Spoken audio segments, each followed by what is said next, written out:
some carriers give you so little for your older busted phone you just end up living with it? I don't think so. Verizon lets you trade in your broken phone for a shiny new one. You break it, we upgrade it. You dunk it, doggy bone it, slam it, wham it, strawberry jam it, we upgrade it. Get a 5G phone on us with select plans. Every customer, current, new, or business. Because everyone deserves better. And with plans starting at just $35, better costs less than you think.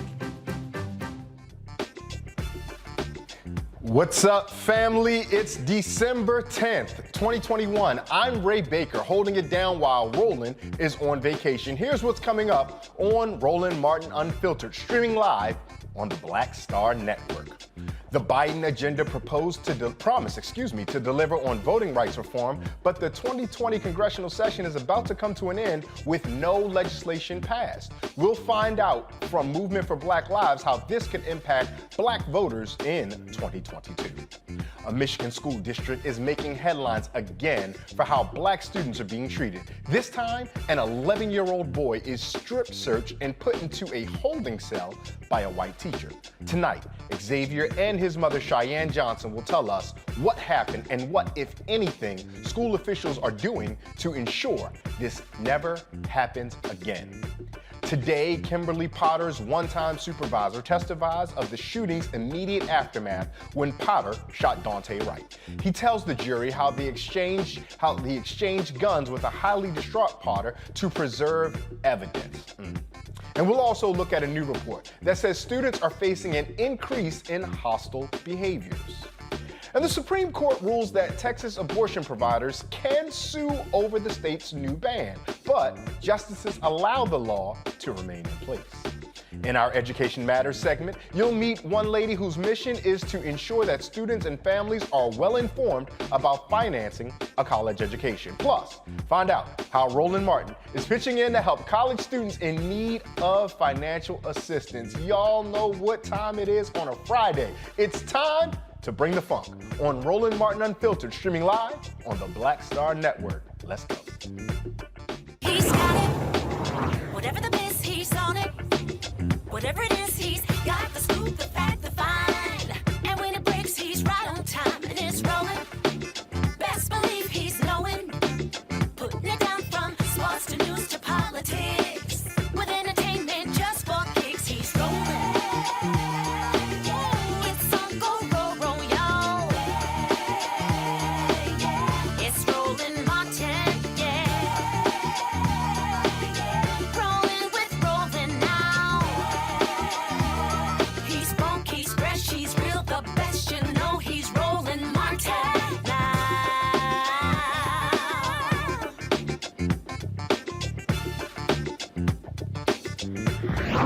Martin!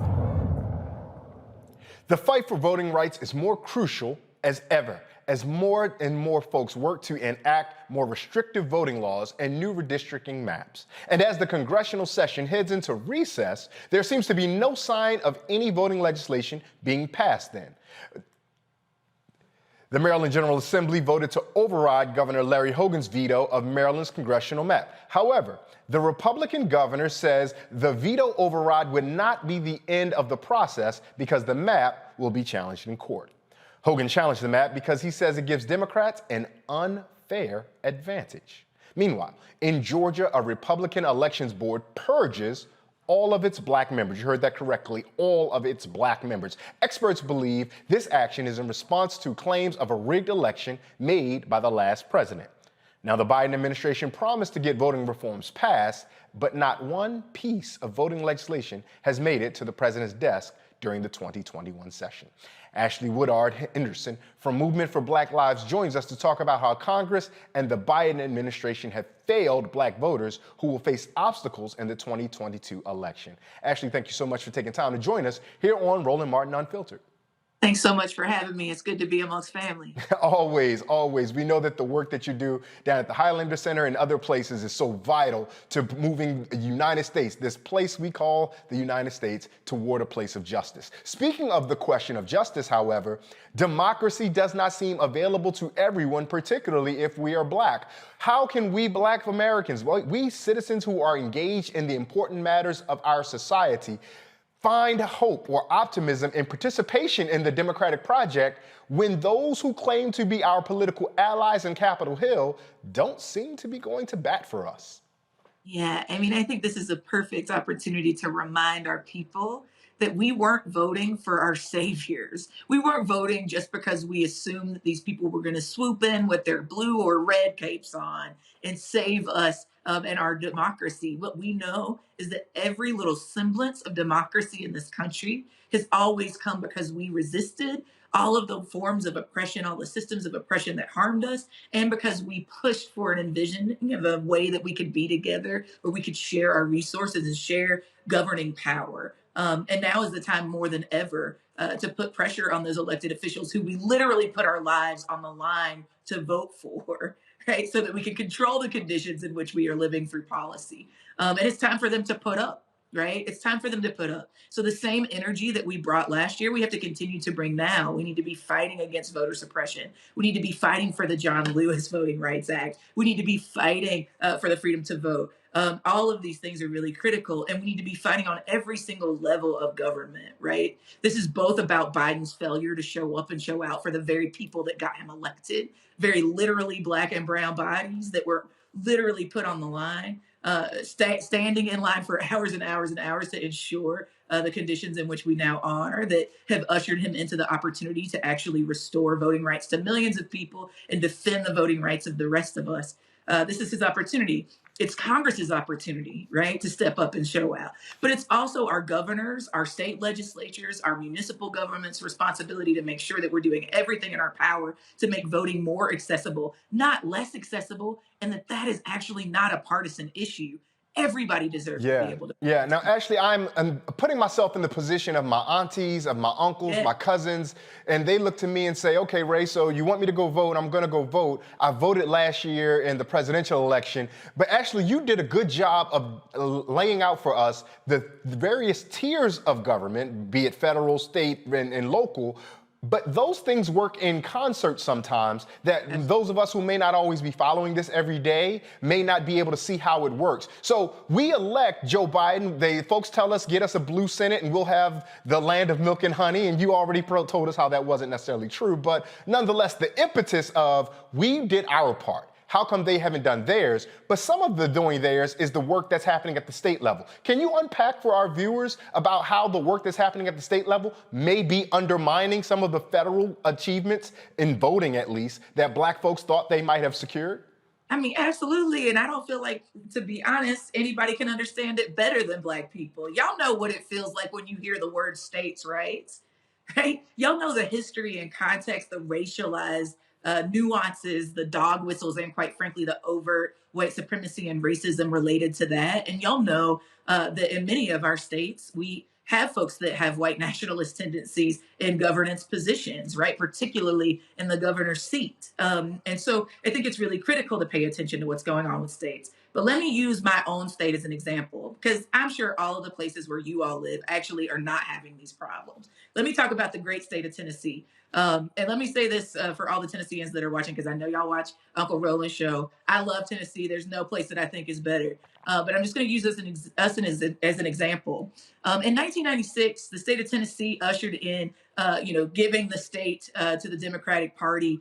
We voted for Bill Clinton in droves, right? By the time we got to 2016, we had gone from the 10th highest ranking voter turnout in the country to the 50th. The only state that was worse than Tennessee was Texas, right? And that didn't happen because the federal government did everything in their power to take away our right to vote, right? They might not have done as much as they should have to fight for us to be able to keep it and access the vote, to get us more early voting, to get more folks that have been disenfranchised the ability to go back and vote, right? The folks who have had their rights stolen away from them, remembered and able to go back and make democratic decisions about governance for this country. How that happened was that by 1,000 cuts, right? Stopping voter election, being able to happen earlier in the year, stopping people from being able to vote without photo ID, right? Or making all these not even necessary complications happen around whether or not a college kid can use their student ID, which is state issues at a state school, or their license, right?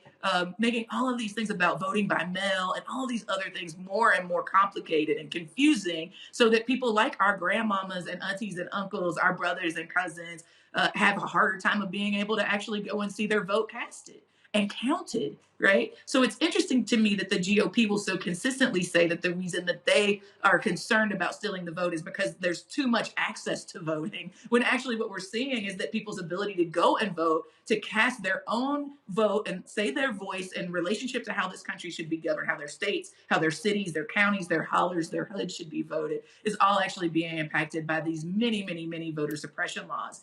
And though people would say that's a Southern issue and not a national one, right? It's just these backwards Southern states that are actually seeing all these voter suppression laws. What we know since 2020 is that that's not the case. We've seen over 400 new anti-voting laws across 49 states, including places like Idaho and Kansas and Iowa, right? Like all of these places that are not in the U.S. geographic South, that are also seeing these, I think, anti-Black, anti-Latinx, anti-Asian and Pacific Islander, anti-Indigenous, anti-voting bills that are really just about keeping folks of color, young people, and working families from being able to go and cast their vote. Ashley, I love when you told us about the legislative officials in Tennessee saying there's too much voting. It reminds me of the words of a founding father, John Adams, talking about the excess of democracy. It seems as the more things change, the more things stay the same. Now, so often, though, one of the critiques is, well, Black folks don't participate anyway. Black folks aren't trying to get involved and be an election supervisor or a county board judge. But in the incident we've seen in Georgia, those folks were on those official roles. They're serving in that capacity, and yet they're still being undermined because of that state law. Now, Georgia will likely be under the microscope of this program and others in 2022 with Ms. Abrams running for governor. But what is the impact of the ways that some of these state laws are now undermining local election boards, county election boards? And can you connect for our audience how that ultimately might affect a 2024 congressional, senatorial, or presidential campaign?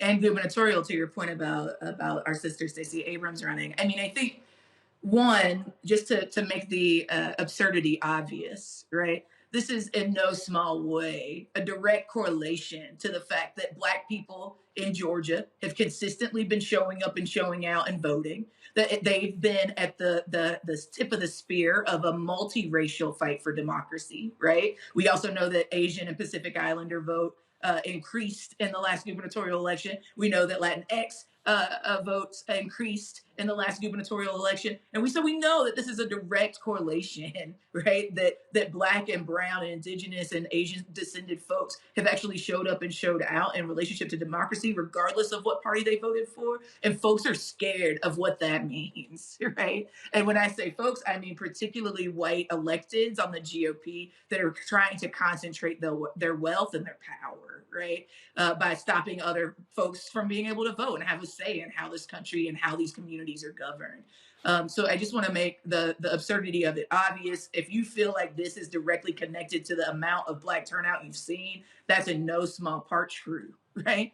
And so what I would offer is that we've got folks like Nsé Ufot and Helen Butler, Latasha Brown and Cliff Albright, and so many other grassroots organizers on the ground in Georgia that are of that dirt, that are of that soil, that's grandmamas and grandpapas are there, that aunties and uncles are there, that are building grassroots movements from the bottom up to fight for democracy for all of us, right? And that they're doing it in a Black-led multiracial coalition of forces that I believe will win. The other thing that I want to say is that there are multi-tactical strategies that are being implemented to make sure that we actually see more accessibility for our folks to go and vote, whether that's the fight to make sure that formerly incarcerated people get their right to vote back, whether that's fighting to stop gerrymandering of lines so that we don't lose more so-called majority minority districts across the South and across this country. And then specifically thinking about some of the fight back that has been led by the Advancement Project and coalition with our local partners to file litigation to challenge like Georgia and Florida's anti-voting laws. We've seen some victories in that by seeing judges actually, not allow for the dismissal of the cases, which means we'll actually get a fair chance to fight And what we will see is that ultimately all of these unlawful purging of the scrolls, all of these attempts to stop early voting, all of these attempts to stop people from being able to vote by mail, all the attempts to stop people from being able to vote by absentee ballot. And then what we're seeing around the criminalization of people's attempts to do get out the vote work in Black communities, the attempts that we're seeing to criminalize people for giving water in these already absurdly long lines that are keeping our people from being able to practice democracy in efficient ways. All of those things that they're doing, we ultimately know will fail because we are building movements strong enough to contest it. Yeah. Right. And we're fighting to get the governance seats ourselves so that we don't actually have to fight with these people around our actual innate right to be able to vote. Right. And I appreciate the way that you brought in the judges and the judicial system, because while the language that we are taught is one of check and balance, far too often, unfortunately, we see one of cooperation and acquiescence. Now, before I let you get up, I want to acknowledge, though, that critics would point to a place like Maryland and say, well, if gerrymandering wrong is, if partisan politics are wrong, if it's wrong for the goose, it's wrong for the gander. How would you, as a voting rights advocate and advocate for democracy, how do you wrap your head around what we see happening in Maryland? Yeah, I mean, I think that people have the right to make these critiques. I think that what we are in is a practice of trying to share governance, to learn how people who disagree on some things can come together and actually see all of ourselves represented, right? And I think that, quite frankly, the vast majority, what some of us would call the rising majority, those of us that are bending the moral arc of the universe towards justice, those of us that have been in the streets and in the halls of justice and fighting over and over and over again in defense of Black lives, are actually saying that enough is enough in regards to all of the many ways that the right wing is trying to exclude us from processes that we know we should be in. And just because they have the governance power doesn't mean that they should be able to break laws and manipulate lines and bust up minority and majority districts for the sake of their own concentration of wealth and power. That's what essentially the Electoral Justice Project of the Movement for Black Lives has said, is that we actually have the ability, if we come together across our differences, across our sectors, across the geographies that we live in,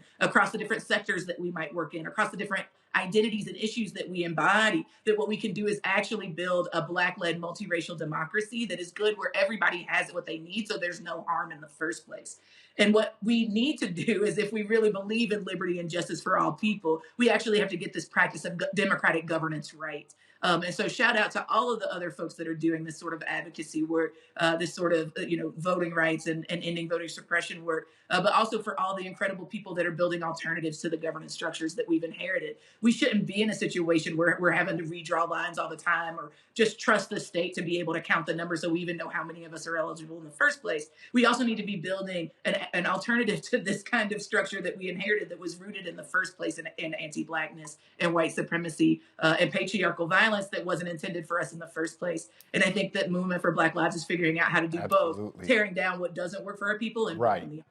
Right, absolutely. Ashley, I gotta let you go, but before I do, I want you folks to know, I want you to tell folks where they can find you, where they can follow you, where they can support the work that you're doing. And let me personally say, Ashley didn't ask, her work goes beyond merely the work that we may see around electoral participation, democracy, and voting. The work that the folks at the Highlander Center do have been pivotal and instrumental to making right this settler colonial project, as Gerald Horne called the United States, for as long as they've been in existence. So Ashley, please tell folks how they can find, follow, and support. Absolutely. So if you want more information about the Highlander Research and Education Center, we'll be 90 years old next year. You can just go to highlandercenter.org or search Highlander Center on all social media, and be sure to follow the Movement for Black Lives. You can text POWER to 90975, or you can go to our website, m4bl.org. Perfect. Thank you so much for taking time for us. Enjoy your weekend. Thank you for joining us here on Roland Martin Unfiltered. It's time to pivot and bring in our panel. And we're going to go to our guest, our panelist, Michael Nhotep, the host of the African History Network, Kelly Bethea, JD communication strategist, and Matt Manning, civil rights attorney, who decided to use the right sleeve of my sweatshirt as his background for his attire. Michael, I want to start with you. We heard a little bit of our conversation that we had around voting rights. Now, and Ashley can't close with a very important point that I think is something that I want our viewers to be able to consistently take away. Why is it that we feel every 4 years is the, quote, biggest election of our lives? And if every 4 years is the biggest election of our lives, what does that tell us about the system we're existing under? Well, Ray, look, it's good to have you on, and we got three brothers with red, black, and green representing also. So, what we have to understand, and I really appreciate the comments from Ashley. We have to understand that politics is the legal distribution of scarce wealth, power, and resources, and the writing of laws, statutes, ordinances, amendments, and treaties, their adoption, interpretation, and enforcement. Every 4 years, it becomes more dire. One of the things that caused it to become more dire was Shelby County versus Holder, U.S. Supreme Court case of 2013, which gutted Section 5 of the Voting Rights Act. But that was a backlash to the 2012 presidential election, where a record percentage of African Americans registered to vote actually voted, and that scared the hell out of white people. So they attacked us in the courts. And because of Section 5 of the Voting Rights Act being gutted, which dealt with the pre-clearance, when the 2016 presidential election took place, there were 868 fewer polling places because a lot of those states passed new voter ID laws, things like this, and they shut down a lot of polling places. A lot of those polling places they shut down were in communities that had a high percentage of African Americans and Latinos, et cetera. Today, there's 1,700 fewer polling places. So what we understand is the white nationalist GOP party, they're playing the long game. They're playing the game. In 2016, they said when Trump was running, they said this is about the Supreme Court, getting conservative Supreme Court justices and flipping the Supreme Court and overturning Roe versus Wade. And they said this is about the federal bench as well. So what we're looking at here, brother, this is a continuation of the Civil War. This is a continuation of the insurrection of the Civil War. And then after Reconstruction, when those Southern Confederate states took back control of the state legislatures, rewrote their state constitutions, and imposed poll taxes and literacy tests to suppress the African American votes, even in states where we were the majority population, like South Carolina, Mississippi.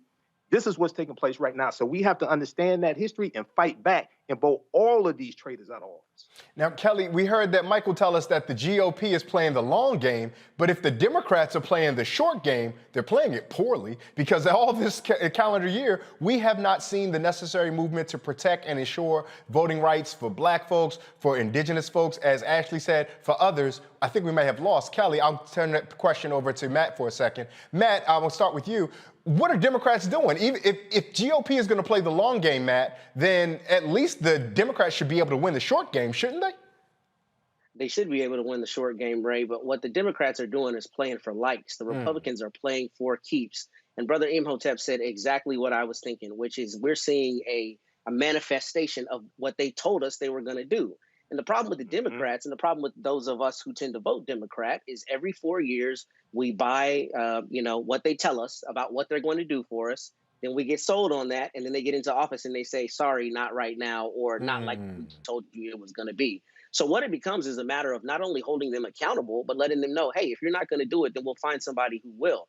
I don't know what they're doing with the short game. I know that one of the articles I read said that there was a meeting with Vice President Harris, and people who attended were very disappointed by the substance and the lack of, I guess, a push to make these voting rights bills happen in Congress. So what we frankly have to do, as Ms. Woodard alluded to, is we need to make sure that we hold them accountable and that we make it clear we will vote you out if you're not going to do what you said you're going to do. And that's the problem. We get into the same cycle every 4 years. We get promised things. They don't come to fruition. And then we continue asking, why didn't we get what they said they were going to give us? Kelly, Matt just said that we will vote you out if you don't do what you say we're going to do. Democrats might say that. Republicans actually follow through with that. David Perdue in Georgia is going to primary Brian Kemp. Both of those folks are folks who appreciate and agree with the policies of Donald Trump, yet they are willing to go head up against each other. But when Democrats do such a thing, they are chastised and spoken down to. We know that the Congressional Black Caucus Foundation, for example, did not endorse folks like Ayanna Pressley, in Massachusetts and things of that nature. So what then is there for Democrats to do, at least on the federal level, when it comes to this kind of gamesmanship in politics that actually has material consequences to our lives? Kelly, well, I'm sorry? Kelly, I was just alluding to you. Go ahead. So, like I've said on this show numerous amount of times, and the panelists have echoed the same sentiments. It's Republicans know how to get things done. Democrats like to talk about how things should be done.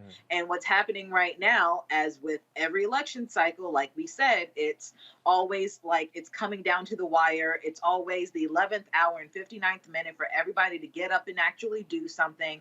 And frankly, I am tired of the black vote specifically being weaponized and tokened for the sake of the Democratic Party. Biden is in office right now because of black votes. Harris is vice president right now because of black votes. And the fact that we have galvanized for years for something of this magnitude to happen, and we are not getting our ROI in tenfold, that's a problem. Not just for this election cycle, but for the party as a whole.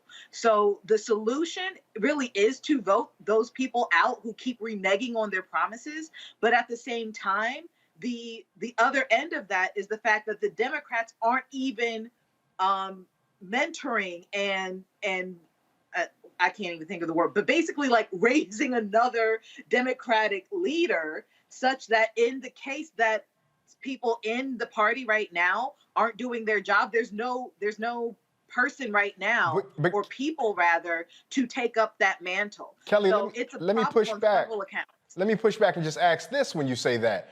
Is it because that the Democrats, one, you say they don't deliver on things. I imagine many Democrats on Capitol Hill would point to the infrastructure bill and would point to Build Back Better as them having put deliverables in front of us. They would point to the stimulus checks that first came out when at the earlier portion of President Biden's administration, and they would say that as a deliverable. Where do you stand on talking about whether or not that is delivering on something? That might be a deliverable, but that was not the deliverable that was promised. They got into office not because of infrastructure, but because of voting rights. They got into office because they said they were going to preserve things that were being dismantled by the Trump administration, and they haven't been doing that. Infrastructure had to get passed regardless. A stimulus check had to get done regardless. We're in the middle of a global pandemic. Nobody was working. And frankly, the Republicans did that on their end anyway. So for the Democrats not to do that, that would be in the slap of the face to everybody. So it's not that I'm saying that absolutely nothing has been delivered, but the things that they said they were going to deliver, the things that they said that we basically trusted and actually were banking on, because we weren't banking on infrastructure. We were banking on voting rights. We were banking on making sure that our civil liberties are preserved and increased, not decreased and stagnant. I'm going to leave that conversation with our panel there for a second because that was vital, and there's so much more to come back to on that. However, coming up, a Michigan school district headlines earlier this year when a school staffer cut the hair of a biracial child. Now, they made headlines during that. Now, that same school district is now being accused of strip searching an 11-year-old boy and putting him in solitary confinement. Stay with us. Xavier and his mother, Cheyenne, will be with us after the break. You're watching Roland Martin Unfiltered, streaming on the Black Star Network. We will be right back.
Betty is saving big holiday shopping at Amazon. So now, she's free to become Bear Hug Betty.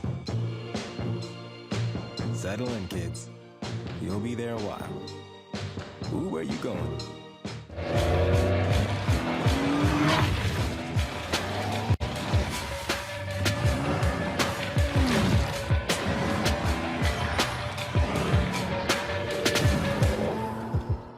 I'm Chrisette Michelle. Hi, I'm Chaley Rose, and you're watching Roland Martin Unfiltered.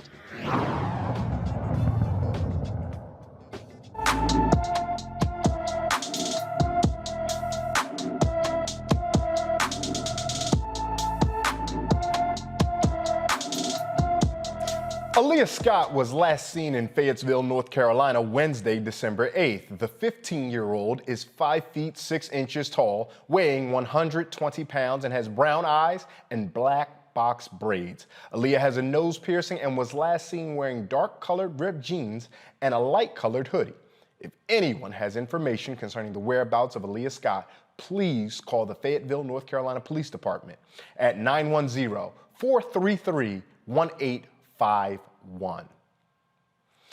Now, on to news from Michigan. A Michigan mother is seeking answers and help after her 11-year-old son was strip searched and placed in a holding cell at school by a teacher. Now, Cheyenne Johnson says her son Xavier was isolated in a windowless room with no desk, chair, schoolwork, or adult supervision. School staff used a rubber doorstop to prevent the 11-year-old from freeing himself. The child was detained after being in a minor altercation with another student. Now, Xavier and his mother, Cheyenne Johnson, join me now, and we have Christine Laster, the Director of Policy and Legislation of the National Parents Union from Michigan. Everyone, thank you so much for taking time to join us here on Roland Martin Unfiltered, streaming on the Black Star Network. Cheyenne, I'm going to start with you. This is such a traumatizing thing to hear about, but I would like for our audience to hear from you specifically about what you felt, thought, and understood when you first got the call that this had happened to your son. When Xavier texted me and sent me the video, my heart instantly sank. My stomach started to turn. I really was in disbelief, like, is this real? Is this really where they put my kid? And my next question to him was, where's your desk? Where's the teacher? Where's your homework? And the first time you found out about it was through Xavier communicating it himself. It wasn't through school personnel or district personnel? Exactly. And what type of back and forth did you have with him when he first sent you that video and that text? He sent me the video on the text. I stayed texting him until I arrived at the school. I made a couple of phone calls before I arrived at the school, one to his pediatrician. I had called my mother to come and get me because, as any normal mother, I was super infuriated that my child is being treated like this. Mm-hmm, mm-hmm. Now, Xavier, when they put you in the room and you had this experience to look around, there's no work, there's no desk, there's no chair, and you're just being isolated, how did you feel in that moment? I was scared. I couldn't breathe, and I wanted my mom. It's not fair. I always get in trouble, and nobody else ever does. No, I don't feel safe. I'm scared. The things they did to me keep replaying in my mind. I cry most days over this. Well, it sounds awful to hear, and our thoughts are with you, Xavier. We hope that we can move past this. I want to pivot to you, Christina, because from a policy and legislation perspective, what's at your disposal to attend to this type of issue?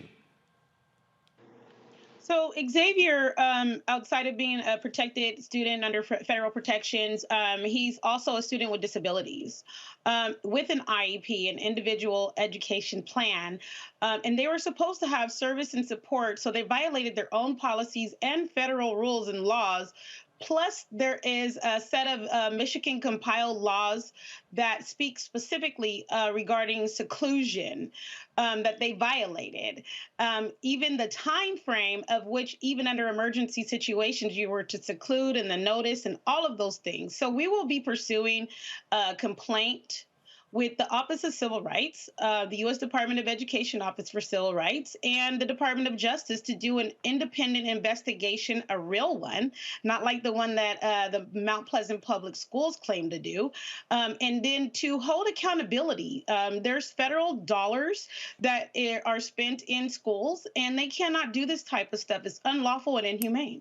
So I was just going to ask you about that, Christina. When you say hold accountability, what are some of the outcomes that your organization is looking for as accountability? Is it to withhold those federal dollars? Yes, if they really, what really needs to happen is a top-down firing of some of the bad actors in Mount Pleasant Public Schools. This is not an isolated incident. We saw these types of practices with Journey Hoffmeyer when they cut her hair at school, where there's this projecting and lack of reflecting, right?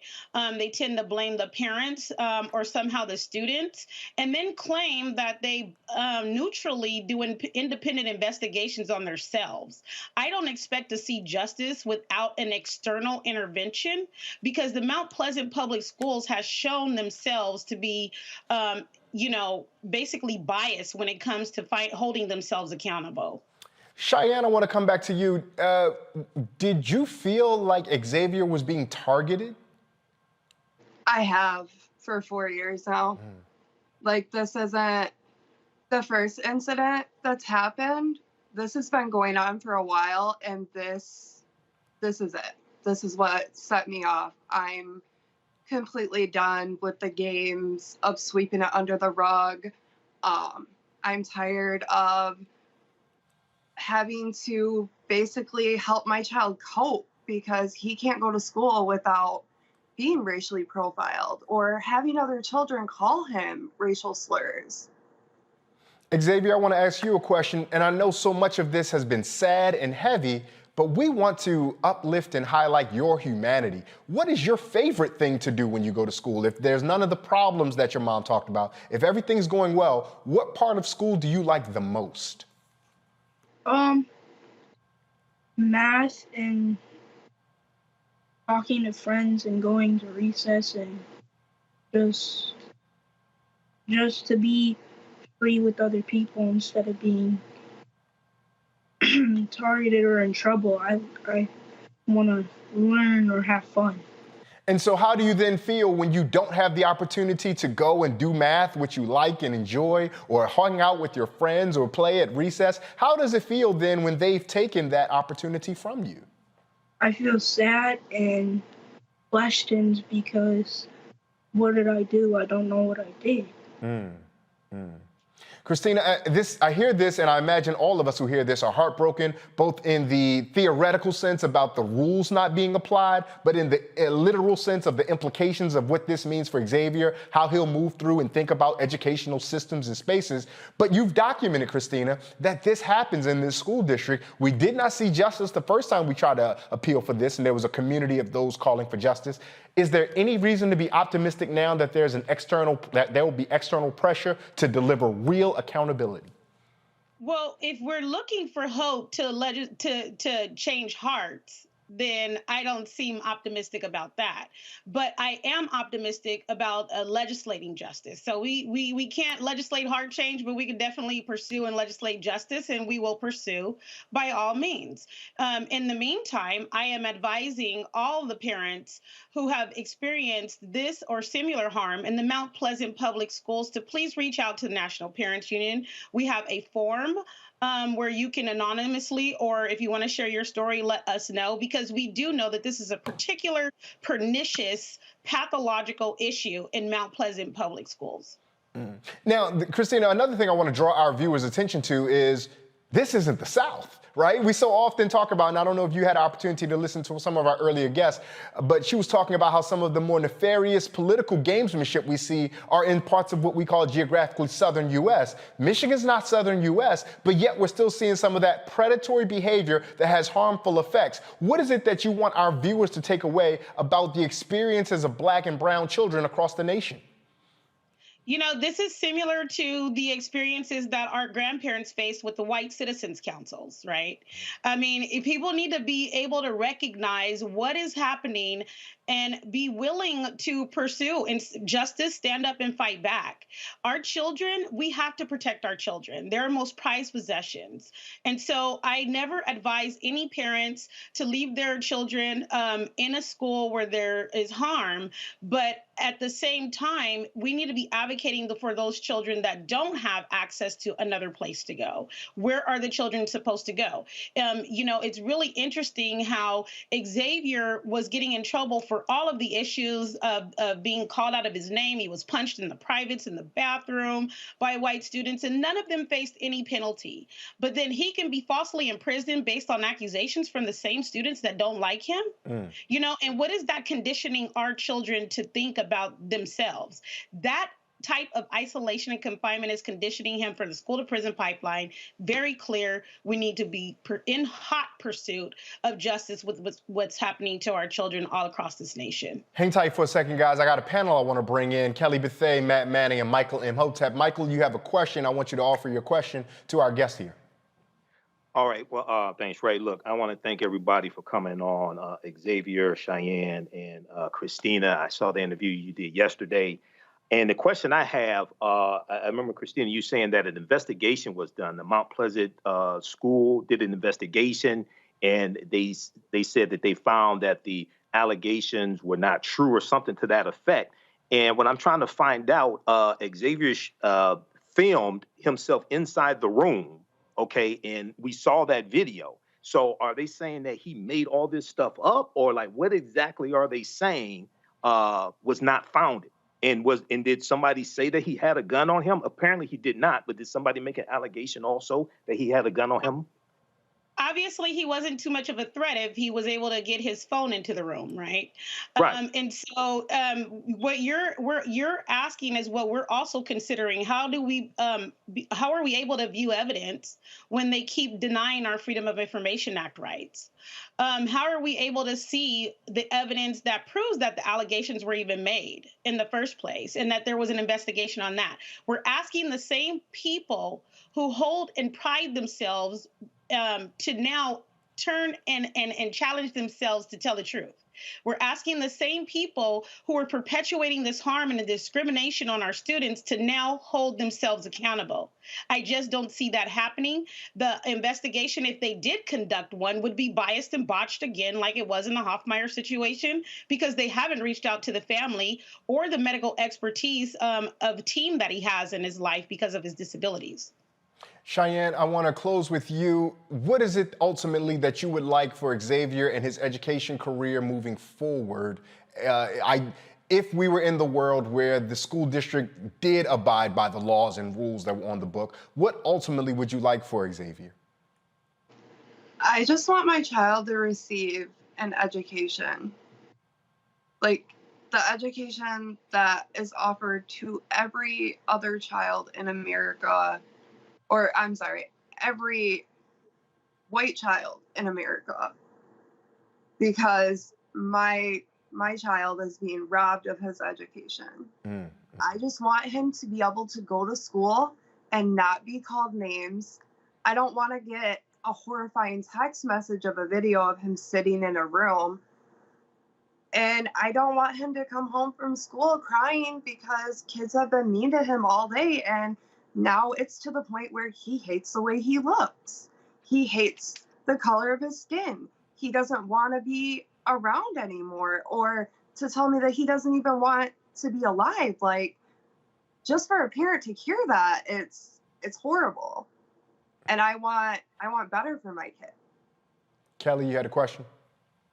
I did. So, considering that this was done on school grounds and teachers, by and large, are considered agents of the state when they do warrantless searches, how is this not unconstitutional on the federal level as well as the state level, considering that not only was he searched, he was strip searched, and it was a warrantless search, and the bar to meet the standard of the strict scrutiny necessary to meet the standard of searching a child in this fashion just simply wasn't met by the way the accounts have been said here. How are you guys navigating that? Christina, would you be kind enough to take that for us, please?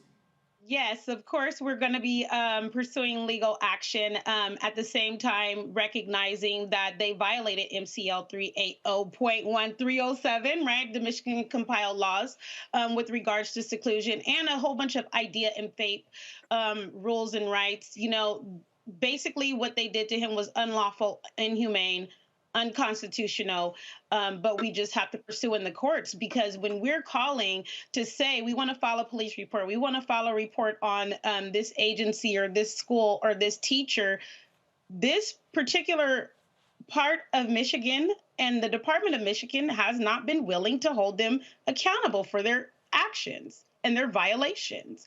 And so, you know, the only thing recourse that we do have is to, of course, secure safety and security of the child and their education, but seek remedy in the courts. And that's what we will do. And Matt, before we get out of here, I want to offer you a space to ask a question. Sure. My question, and first let me commend you, Cheyenne and Xavier, for being here, standing up for yourselves, because I get so many calls about cases like this where people unfortunately don't take such action. Nonetheless, has the school told you how often they use this room to seclude students that are suspected of such action? Because it stands to reason that they're employing one policy with Black and Indigenous and Brown students that they're not using with other students. Have they given you all that information on how frequently they're using this room? They have given us no information.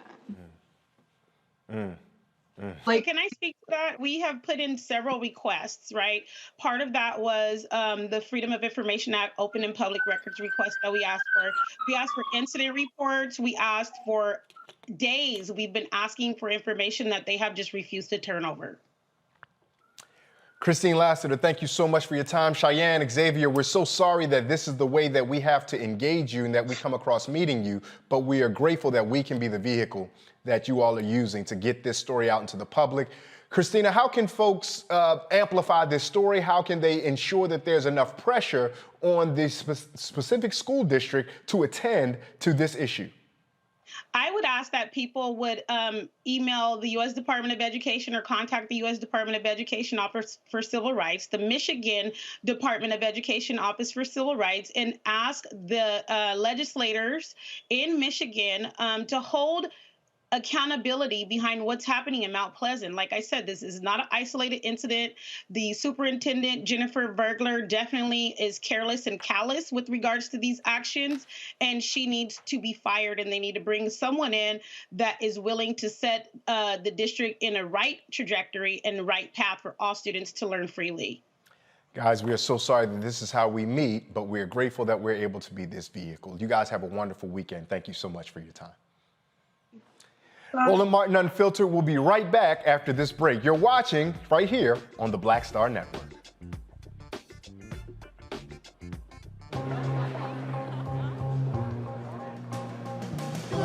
Are the stars out tonight?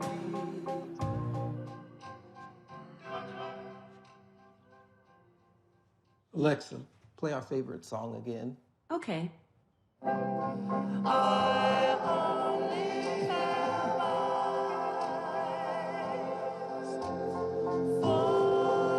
Folks, Black Star Network is here.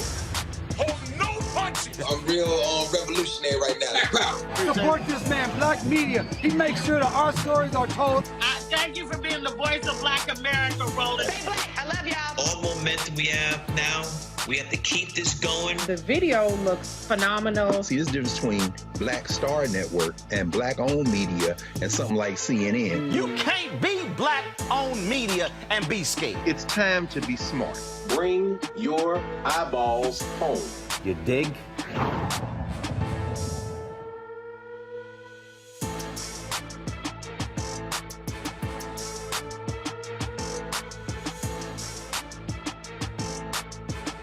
Hi, I'm LD Barge. Hey, yo, Peace World, what's going on? It's the Love King of R&B, Raheem Devon, and you're watching Roland Martin Unfiltered.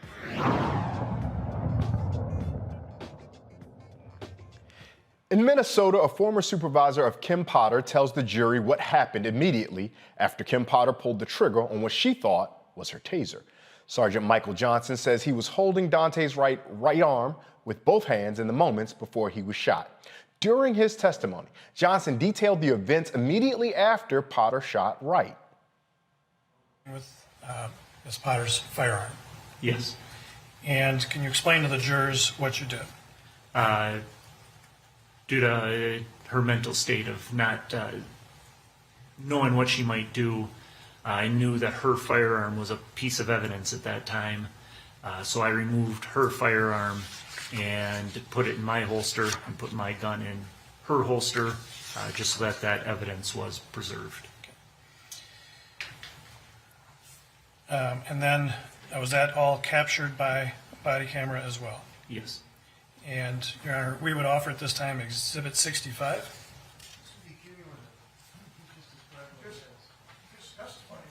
Okay. The objection is overruled. I'll allow you to play the video. And 65 will be admitted into evidence. Thank you, Your Honor.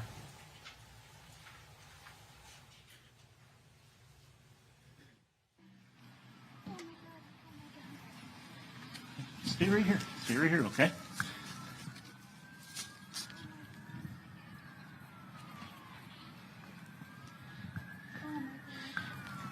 Kim, I'm going to take this, but give you mine, okay?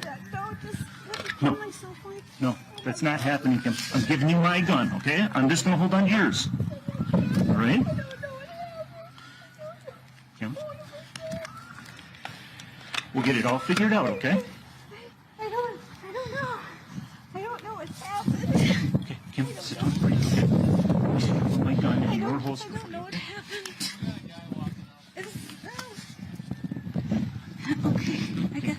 Okay. I don't know. Wait, can you come over and sit by Lucky? Yeah. Okay. Shut the camera off after. I'm still rolling. It's fine. Incidentally, Major Johnson, were you wearing a taser that day? Yes. And during this time period that we just saw, immediately after the incident, did you check Potter and Lucky for injuries? Yes. And did you see any injuries? Now, Potter is charged with first and second degree manslaughter charges, but I want to come to our brilliant panel of so many attorneys we have here. Kelly, let me ask you, just point blank, period. Tell us and explain the difference between what is legal and what is right. Because so often in these conversations of police violence, people will respond with, well, it's within the legality that an officer is allowed to do X, Y, or Z. But those of us who understand what justice is can intrinsically feel when, as my grandma used to say, something ain't right. What's the difference there? That's a very loaded question. In this particular case, what is right should be what is legal, meaning what she did wasn't necessarily legal. Not necessarily in the killing part, but she did not equip herself properly if she is reaching for a taser and it's not in the right spot, right? What is right was for her to basically, take a breath and make sure that what she had in her hand was the proper tool to do what she needed to do. I don't think that's what she was doing here, and therefore that's not right. Obviously she killed someone, so that's not legal, but what's the difference between right and legal? So many things. Legalities have been rooted in whiteness and white supremacy for so long. You could argue that nothing legal is right, but in the sense that, we have now diversified our population and have tried to change laws so that they are more just and fair. There are some laws out there that are right, but to answer your question, there's not a really clear answer. Matt, if I go outside and I accidentally reach for my gun when I intended to reach for my stun gun and I shoot someone, while I may not have intended to murder them and kill them, I did do that. And by and large, I would face some consequences for that. How come it seems to be so unique or difficult to get police officers to face consequences, even if it is happening to be a mistake? Because the criminal justice system doesn't treat a police officer defendant as a defendant. They treat them as a police officer defendant, meaning that they get the benefit of the conduct or the propriety of their conduct being looked at in the context of them as a police officer, rather than Ray Baker or Matt Manning walking down the street and whether I do something that's legal under the laws in the state of Texas or otherwise, if that makes sense. So the fact is you're really fighting against the fact that police officers are given a benefit of the doubt that other citizens are not, even in the context of a criminal prosecution, which is what makes a case like this so difficult to prosecute.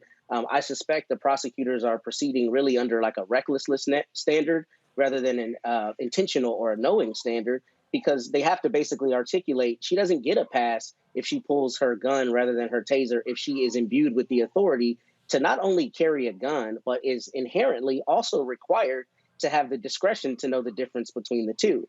But the reality is the 12 people are looking at her as a police officer rather than as an average citizen. And that's really the mountain that always has to be climbed in the criminal prosecution of a police officer type case. Michael, let's zoom out for a second, 30,000-foot view. For so many of our viewers here, we're frustrated because whatever the particulars of a notice incident might be, the outcomes seem the same. White officer shooting black citizen, right? And so what is the takeaway that black folk can feel or that we should begin to be thinking about as we look at this in a broad scheme? Because we've had our attorneys on the panel who have documented and outlined the legality and questions of nuance and specificity. But is there any broad takeaway that we can collectively think about how we're being engaged by law enforcement? Well, there are a few things here. And just very quickly here, looking at I saw some of the testimony today, but actually looking at the video that you just showed again, of Officer Kim Potter, it appeared that her handgun was on the right side of her body. From my understanding, her taser was on the left side of her body. So when she drew her handgun and said, taser, taser, taser 3 times, yes, there's negligence, but your taser was on the other side of your body. So she still needs to be held accountable. But things that we could take away. Well, first of all, in this area of Minnesota, there was a ordinance or there was a policy, because this took place during a time when there was some type of shutdown or slowdown when it came to the Department of Motor Vehicles and people being able to get their tags renewed and things like this. So there was a policy amongst the police department not to pull people over for expired tags, et cetera. Okay. He was pulled over for expired tags, and then this thing escalates. Okay. Another thing is proper police procedure, because I talked to some police officers and people in the Wayne County Sheriff's Office, things like this. When you arrest somebody, okay, you don't arrest them in the well of the car like that. You walk them around to the back of the car, you close the door and arrest them. Okay. And so Kim Potter was a training officer, and there were so many things wrong here with the way everything happened. Now, I don't think anybody's going to say, yeah, he should have ran. You know that. But the police are the ones with the training, and she had 26 years of training. She had more training than Daunte Wright had been on the earth. Okay. So this also deals with holding police officers accountable. And this deals with having the right people as police officers, and not having these stops for frivolous things as well, okay? Especially during a period of time where you had a policy that you don't pull people over for expired tags because there's a backlog of there was a slowdown or shutdown or something of the Department of Motor Vehicles. So there are a number of different things here. And then the other people will say, the George Floyd Justice and Policing Act as well, which is something at federal level, police reform at federal level. But lastly, it's important, I think, for people to understand also, because this escapes these conversations. The majority of control over policing is at the state and local level, not federal level, because of states' rights, 10th Amendment to the U.S. Constitution, states' rights. So it's a number of different things that come together here. Yeah, that's a great point that you laid out, Michael, when you demonstrated the fact that this control is often state and local, and even the George Floyd Justice and Policing Act is an attempt to try to attend to some of that control, and yet we see how it's been held up to the point we had earlier in the conversation. That's Kelly's point about not delivering on the things folks want to be delivered. Keep pushing. Yeah, keep in mind that the Affordable Health Care Act took 18 months to get passed. Hey, hang tight for 1 second, because I got another story I want us to get to. A California woman faces criminal charges after telling her daughter to attack another girl during a basketball game. Take a look at this.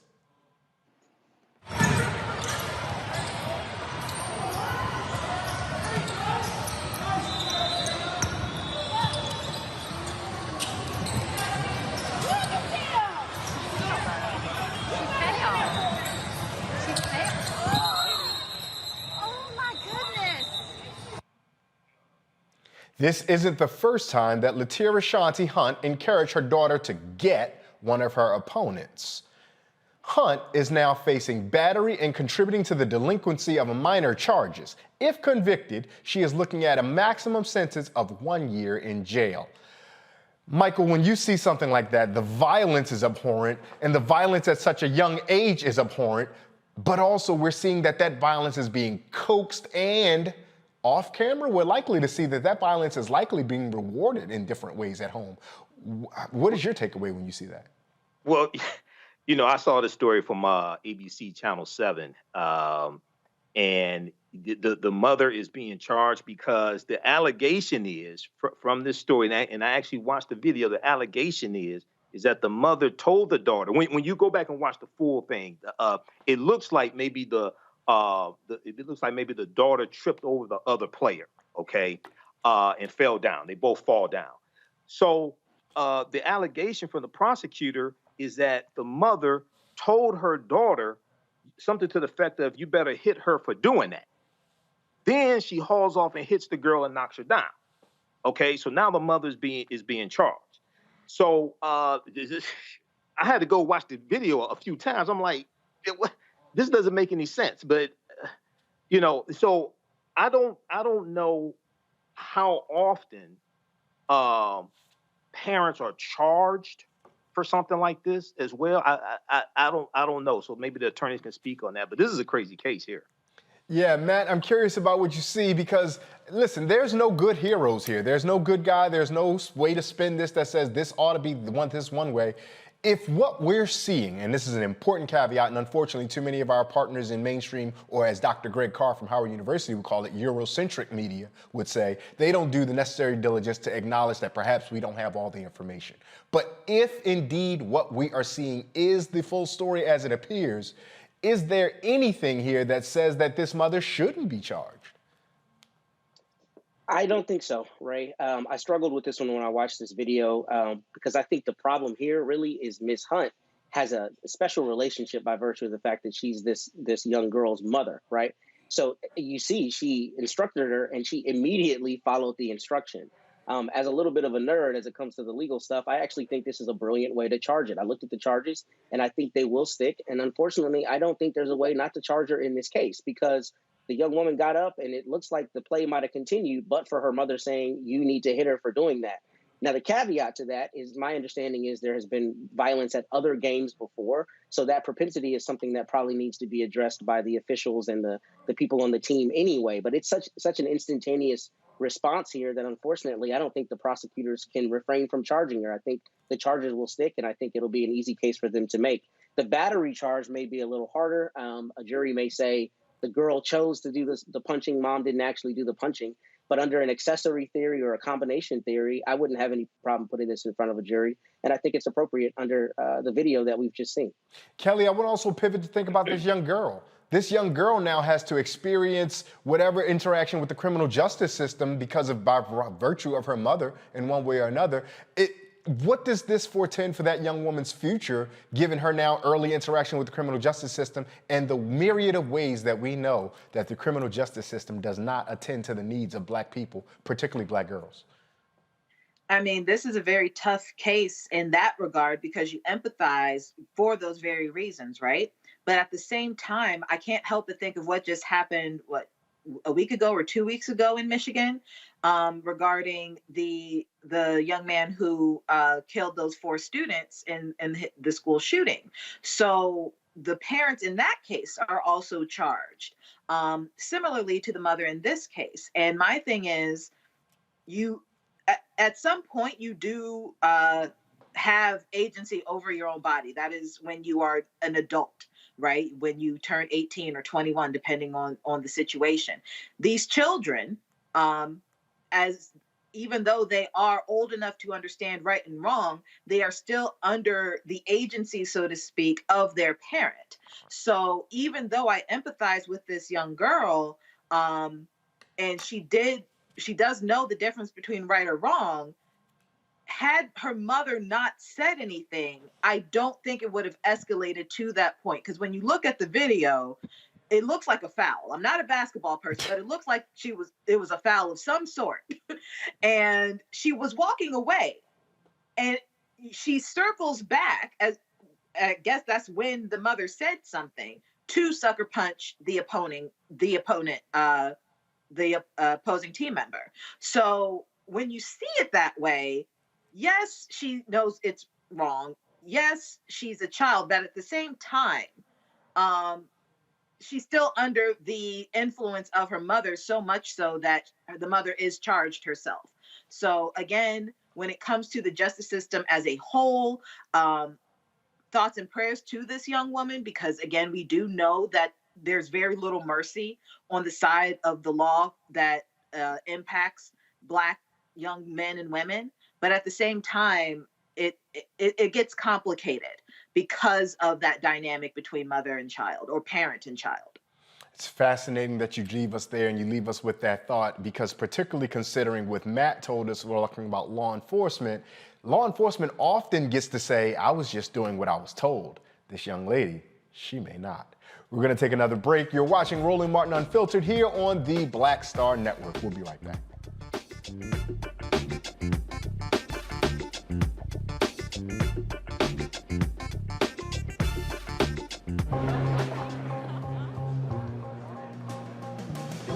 Are the stars out tonight?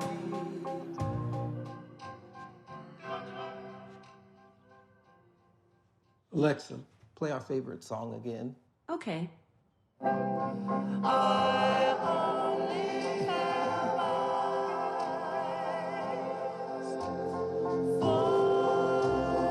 you.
Maureen is saving big holiday shopping at Amazon, so now she's free to become Maureen the Merrier. Food is her love language, and she really loves her grandson. Y'all know who Roland Martin is. He got the ascot on, he do the news. It's fancy news. Keep it rolling. Right here. Rolling. Roland Martin.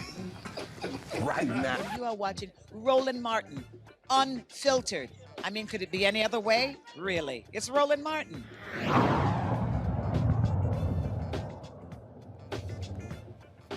On the heels of the Oxford High School mass shooting in Michigan, a new study by the Government Office of Accountability found increase in school violence during the Trump administration.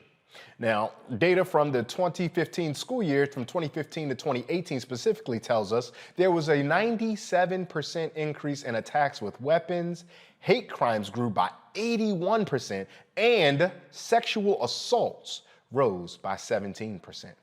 Now, according to Everytown Research and Policy, there have been 149 gun shootings in schools this year alone, leaving 32 dead and 94 injured.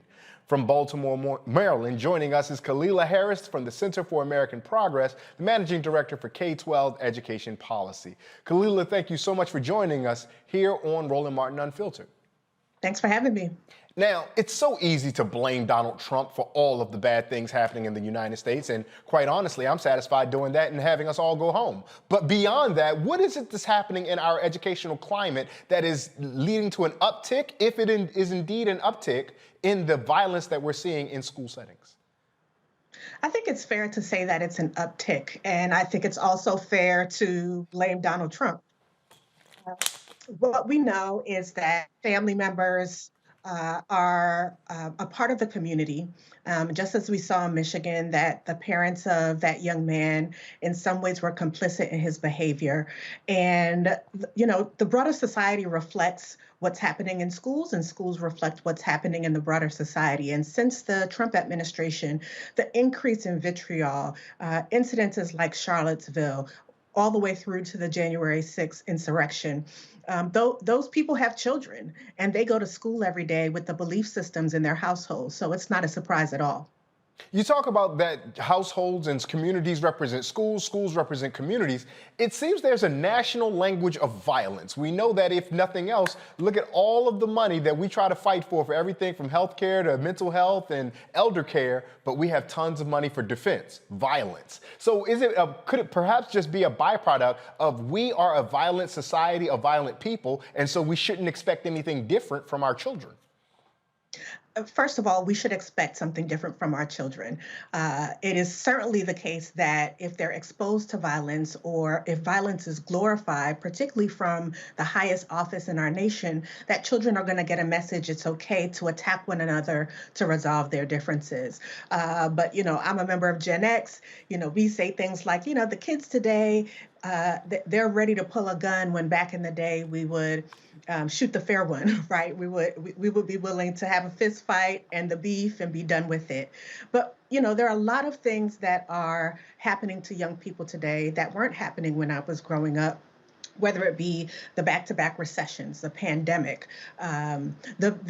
frankly, kickback from the Obama administration. We saw a number of people feeling like they wanted to, quote unquote, take their country back. And again, those messages filter down to the children. But I do think we are seeing a level of violence that is unacceptable in our schools. And we also know that that can then translate into school hardening, where typically children who are Black and Indigenous and other Black people of color end up in situations where they are now over-policed or law enforcement is flooding their schools, yet there's not evidence that those particular communities are where we're seeing mass shootings or this heightened level of violence. So we want to be mindful of what's happening there, because the children should not be expected to just, you know, fight it out in the schoolhouse. That should be a safe space for them to come to get their learning. I was just going to ask you that. We've seen reports that say there's teen suicide attempts during the pandemic have gone up 4% for boys, 50% for young women. Is there anything that we can see or pull from the data that may tell us what's happening unique to perhaps sexual identity or gender, perhaps unique to race or ethnicity, to culture, to religion? Anything about the ways that violence are affecting particular groups differently? It really is hard to pull that out, but right now the U.S. Department of Education is preparing to do another civil rights data collection. And what we saw during the Obama administration was a lot of focus on dismantling the school-to-prison pipeline, providing guidance for districts to address bullying. But then in the Trump administration, we saw a lot of that being backpedaled. And there were fewer reports to the Office for Civil Rights asking for enforcement of children's civil rights, whether it be through Title IX for our trans students or any of the other civil rights that our students have access to. So, you know, when we see increased violence, it is very difficult to do a good comparison because we don't have good data during that time. What we will have is a new data collection that'll allow us to look in and see what type of bullying is happening. There may be a collection of more data about faith-based discrimination. And, you know, we know during the pandemic and at the very beginning, we had a lot of anti-Asian hate. There's this perpetual disrespect for Muslim communities or brown people who some people perceive to be Muslims. So we'll be able to take a look at that and really do some intervention as we have a new administration that seems more amenable to protecting the civil rights of children, particularly under Catherine Lehman's leadership, who was in office during the Obama administration as well, trying to drive that change around school discipline and anti-bullying. I appreciate you pointing to the various Department of Education, because with respect to Secretary Duncan, we'll put him to the side for a second. We know this with Secretary John King and with Secretary Miguel Cardona, that there are folks who come from some of these communities that are more attuned and attentive to it, and they're now collecting the data. But how difficult is it, because this data and investigation you're alluding to, does take time to let it happen and then to do studies and then to aggregate it and pull out the information. But if each successive secretary is not as focused on the data as the one prior to them were, does that undermine and interrupt? And if so, we're not able to then make the necessary changes for our young people that it seems to make. Is that a fair read on that, or am I misreading? That is fair, and elections matter. And so the reason we're going to have a little bit of difficulty in the next data collection is because the previous administration, Secretary DeVos, was not prioritizing that data collection and frankly dismantled the Office for Civil Rights, and there weren't enough people to investigate those cases. So two things need to happen. There needs to be guidance that is immediate about anti-bullying and about the epidemic of violence in our schools, but we must have a civil rights data collection so that we can do some comparative analysis with the data that you're talking about over time and really attack the issue and not just make up haphazard policies, but we want to make sure that the policies are targeting the issues and that we make sure that there is funding flowing to schools to support social emotional learning, increased numbers of school counselors and mental health therapists, but also the communities around the schools cannot be absolved from responsibility and also require high levels of support.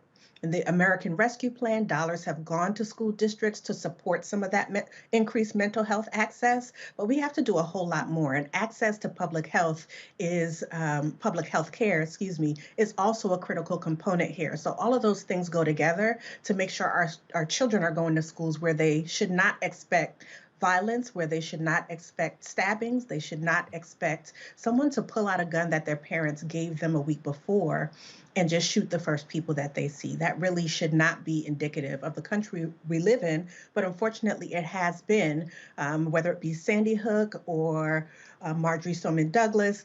You know, we thought those things would result in greater policies that support our children, and unfortunately it hasn't. People use that to want to increase budgets around policing and law enforcement instead of budgets around providing quality mental health and quality school environments. What do you say, Ms. Harris, to those critics who would just oversimplify this and say perhaps our kids are just too soft, they don't know how to deal with the realities of life, and they turn to violence as an answer, and that's their fault? They need to have a more difficult or stronger constitution to be able to persevere through these things without affecting harm on their classmates. That is really an elementary way to describe the issue. Our children are brilliant. They're dealing with things that we had not had to deal with. You know, we have the internet and we have bullying that's easier to go under the wire and can be much more intensified. We also know that, to your earlier point, the Office for Civil Rights takes a process, right, in order to enforce those policies and to investigate a claim. But we also know that the data shows when reports of racism and race-based hate crimes, hate crimes related to sexual orientation, that they happen over and over and over before a claim is made. And that is a part of the problem. So we really need to drill down to state level offices, to district level offices, and hold them accountable for making sure that our children are being engaged around how to be more resilient, how to problem solve, how to participate in restorative practice, and not just connect it to any jargon, but really develop relationships with our children. And we know that with the pandemic, there was a break in that kind of relationship building, but we need to make sure there are systems in place that we don't just say, okay, now we can do all virtual schooling. Our children need the teachers who know them well, who live in their communities, to be able to support them. And sometimes that's the bus driver. Sometimes that's the custodian. Sometimes it's the office manager. And we cannot negate that. So we want to make sure that we are providing these holistic spaces with resources so children can work through the myriad of issues that they're facing today that we frankly did not. And there are also many more guns on the street than there were when I was younger. And that is another issue. So all of those things have to come together. Ms. Harris, we're going to get out of here, but folks who might have found what you said so insightful and enlightening and they want to hear what you have to say more often, how can they find, follow, tweet, talk to any of the things that you talk to us with? Absolutely. I am at ed2befree, ED2 and be free on every social media outlet, Instagram, Twitter, and Facebook. You can find me there, and I'm happy to continue the discussion. And Ms. Harris, on a personal note, you and I both are in solidarity with our friends at the Leaders of a Beautiful Struggle. So shout out to our guy, Davon Love and Adam and Lawrence and the whole team over there. Those are all my folks back home in West Baltimore. Ms. Harris, thank you for your time. Thank you for joining us here on Roland Martin Unfiltered. All right, take care. Now, it's that time of year again, and scammers are in full force. Before you do your last-minute shopping, I know you're going to have to go do it, there are some tips that we have for you. But first, a quick break from our partner at Amazon. You're watching Roland Martin Unfiltered on the Black Star Network. We'll be right back.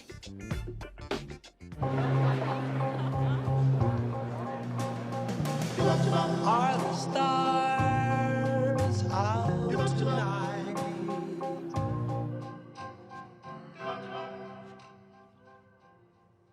Alexa, play our favorite song again.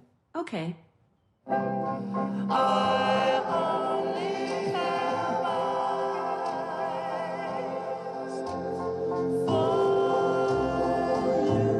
Black Star Network is here. I'm real revolutionary right now. Black power. Support this man, Black Media. He makes sure that our stories are told. Thank you for being the voice of Black America, Roland. I love y'all. All momentum we have now, we have to keep this going. The video looks phenomenal. See, this difference between Black Star Network and Black-owned media and something like CNN. You can't be Black-owned media and be scared. It's time to be smart. Bring your eyeballs home. You dig?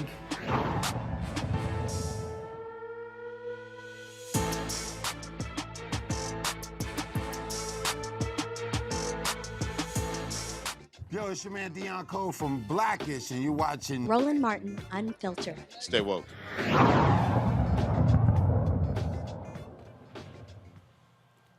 Around this time of year, online shopping activity increases as people prepare for the holiday season.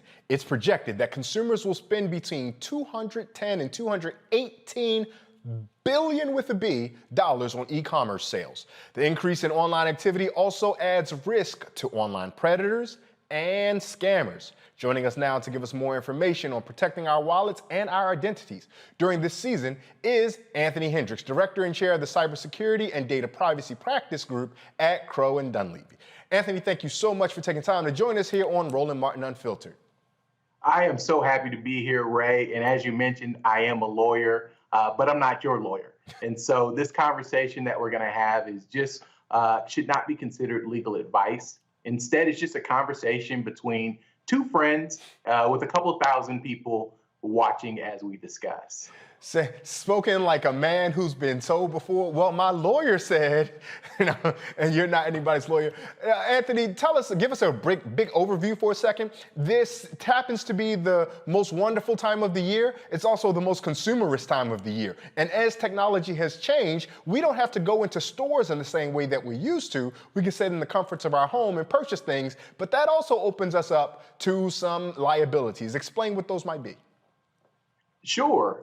This is a great time of the year, a great holiday season. Multiple holidays are celebrated. And because of this, we are shopping, and we're doing a lot of our shopping online. And so the 10 biggest shopping days occur during this time period. But it's also a time for our cyber criminals and cyber scammers to try to take advantage of us. And a lot of times they do this by tricking us into visiting websites that may pretend to be reputable websites. But it's actually a website created by our criminals, and they try to get us to provide our contact information. They try to get us to buy things that will never show up just so that they can get our credit card information. Now everybody seems to think that Black Friday is the big shopping day. Even now there's language around something Cyber Monday or something to the effect. But if I'm not mistaken, the biggest shopping days are actually in December. When are those? Yeah, so Black Friday is the biggest shopping day. But when you look at the top 10 shopping days of the year, 8 of those are in December. And those are the days that we would probably expect, which would be the Saturday before Christmas, that Thursday before Christmas for our late shoppers, and then after Christmas, Boxing Day, the day after Christmas, And then that Saturday following Christmas, where people go and return and buy other things or use the money that they may have gotten for the holiday to make purchases. So you talked about the fake websites, but are there any other ways that the scammers out here will try to get our identities, our money, and just take advantage of us? Sure. Along with these fake websites, they'll also focus on how people want to be generous during this time. And so you may get phone calls, you may get pieces of mail from people who are pretending to be fake charities to get you to donate money to them. And it's not going to a good cause. It's going to our criminals to line their pockets. And so if I've been a victim of this scamming or phishing or any of these other exploitations, what then can I do or should I do? So there are a number of things that you can do, but I think the first thing you need to do is to forgive yourself. Be easy on yourself, because these criminals are getting better and better. And there are a lot of people who are well-equipped in cybersecurity know-how that also fall victim. So the first thing you do is give yourself a little bit of grace. And so now we need to start doing things to help us solve this problem. And so one thing that I would focus on is calling our credit card company.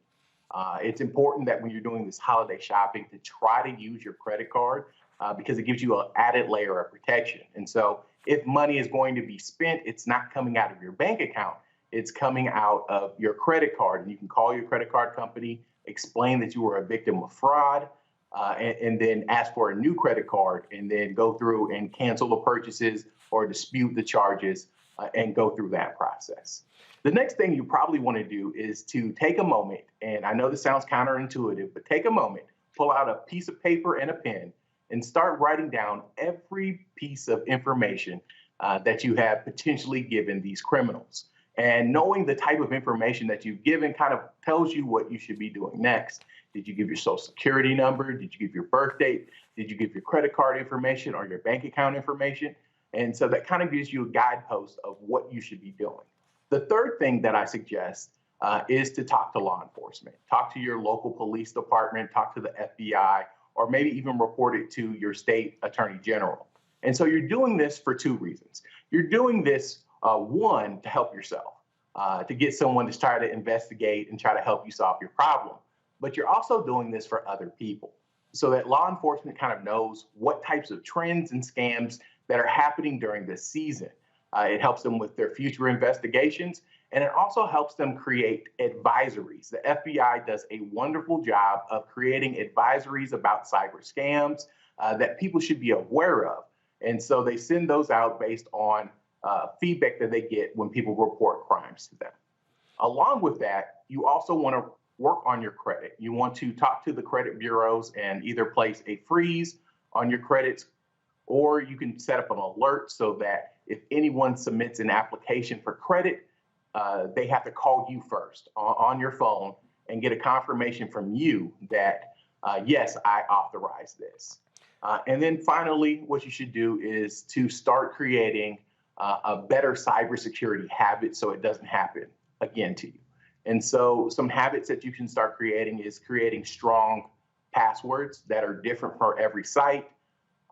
Another habit that you can do is taking email safety seriously. And that just means taking a moment and looking at emails that you receive to make sure that they're coming from the person that you think it is. And then to make sure that the links that are sent to you are actually links to reputable sites, or maybe it's just information that you can find yourself without even clicking the link. Yeah, we don't want to end up to be, I remember there was like a pipeline hacking that caused everything to freeze for some time ago, forgive the vagaries. But the one takeaway from that story I remember was that a person clicked on an advertisement for an attractive woman showing her breast. And that shut down all the oil through much of mid-Atlantic United States, so we don't want to be there. Now, Anthony, here's something that I found interesting that so many people probably had their own questions about. Vice President Kamala Harris was uncomfortable using Bluetooth settings on her smartphone because of the security risks that are associated with this. When I first heard about this story, it triggered the idea of thinking about President Barack Obama when he first was elected, and and his willingness or want to use his BlackBerry, but so many folks were saying that that's sensitive information that could easily be compromising, should not do it. So first, can you give us a bit of an overview about why Vice President Harris may not want to use Bluetooth because of the sensitivity of the information? Sure. What the vice president is doing is something that's very appropriate and something that I tell all of my clients to do, which is understand the type of risk that you have. As the vice president, she has access to all types of important and classified information. And so her risk level is very, very high. And so she wants to take this seriously and make sure that she doesn't expose herself and our country's secrets to vulnerabilities related to Bluetooth. And so there are some vulnerabilities to Bluetooth, but it takes a high level of cyber capability, of computer capability to exploit these vulnerabilities. And so it would only be sophisticated attackers. And those would be the type of people who would go after the vice president. So I have Bluetooth on my phone. I love putting on a good podcast, putting on my favorite album, starting to cook. Should I now be leery about using my Bluetooth setting? No, I wouldn't worry about it. What I would do is that when you're not using your Bluetooth, when you're not connected to something, to just turn off your Bluetooth.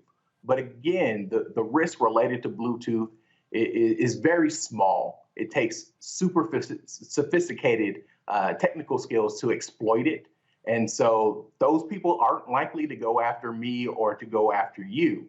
But if you are worried about Bluetooth, then just make sure to just turn it off when you're not listening to your favorite podcast. You can tell all the lawyers in our panel, because I'm going to bring our panel in here as well. We have Matt Manning, a civil rights attorney. We have Kelly Bethea. We have Michael Imhotep. But you could tell our lawyers, especially the male lawyers, because they're very well suited. You know, lawyers don't go anywhere without their proper suits and necks and tie on. Matt, do you have anything for Anthony around the question of cybersecurity? Is there anything in your travels, maybe in your work, that maybe has popped up that just brought some curiosity as that you would like to have Anthony share with our audience today? I do. And first, I want to commend you for that proviso. I appreciate that because I have to do the same thing when I'm talking to folks. But my question for you, Anthony, is actually about the connectivity of other devices besides our phone. So right now I'm wearing AirPods. I've got an Apple Watch. A lot of people have things that are connected to phones. What kind of issues do we have as it relates to security, just environmentally, with some of those other peripheral devices that we use? Are there any things that we need to do, in your estimation, to make sure we're safe when we're out physically shopping and using things like an Apple Watch or other devices? Sure.